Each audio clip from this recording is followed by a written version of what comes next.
ഏകം പുരുഷർഷഭ സമതുക്ക സുഖം ധീരം സുഖത്വായ അതിനാൽ ഒരുവൻ മനുഷ്യനായി ജനിച്ചു കഴിഞ്ഞാൽ സർവ കഷ്ടങ്ങളെയും സഹിച്ച് ഏതൊരുവനാണ് ബ്രഹ്മധ്യാനത്തെ പ്രാപിക്കുന്നത് അവനാണ് യഥാർത്ഥ മനുഷ്യൻ എന്ന് പറയുന്നത്.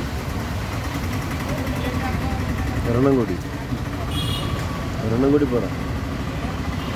അതിൻ്റെ ഭഗവത്ഗീത ഒരെണ്ണം കൂടി പറയാം. ഒന്നുകൂടി പറയാം. യാദസ്യാഹി ധ്രുവോ മൃത്യു ധ്രുവഞ്ജന്മ മൃഗത്വ തസ്മാത പരിഹാര്യാർത്ഥേ നക്കം ചോദിച്ചൊരു ജനിച്ചവന് മരണവും മരിച്ചവന് ജനനവും നിശ്ചയമായി ഉണ്ടാവും. വിവാഹമില്ലാത്ത കാര്യത്തിൽ മതിയാ. അപ്പോൾ മരിച്ചാൽ വീണ്ടും ജനിക്കുന്ന പറയുന്നു. പിന്നെന്താ, ശരീരല്ലേ പോകുന്നത്. ആത്മാവ് പുതിയ പുതിയ ഭാഗങ്ങളായിട്ട് വരും. പുതിയ പുതിയ രൂപങ്ങളായിട്ട് പാകിസ്ഥാനിൽ പോവും, എവിടെ വരും, എവിടെ പോകുന്ന ആർക്കും പറയാൻ പറ്റില്ല. ജീവികളിൽ പോവും, നായിൽ പോവും.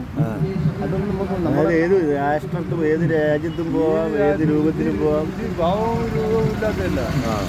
അതായത് പറയുന്ന അനാദിത്വാദം ഗുണത്വാദം പരമാത്മാവായ ശരീരസ്വതി കൗതയ കരോധീന അർജുന.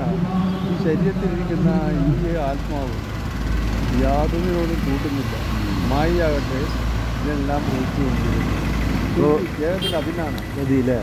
ഓക്കെ, എന്നാൽ ശരി.